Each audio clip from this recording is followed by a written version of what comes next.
Hey guys, wanna know how to recover your account in OkCupid? Well, no worries. In this video, I'm going to show you an easy step-by-step guide on how to do it. It's super simple, so let's get straight to it. Now first up, in order to recover your account, you need to simply head towards OkCupid official website. So simply open up your Chrome app and then type in OkCupid.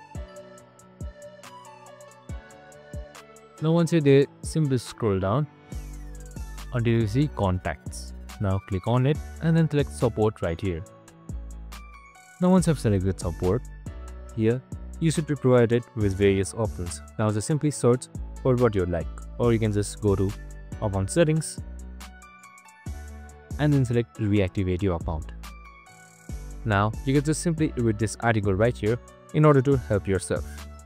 But if these articles still don't work, you need to contact OkCupid's official email.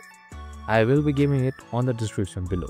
So simply check it out and visit it and then write your complaint in order to do it. I hope this video helped. If it did, make sure to like, subscribe and tune in with us for more of these videos. See you in the next one.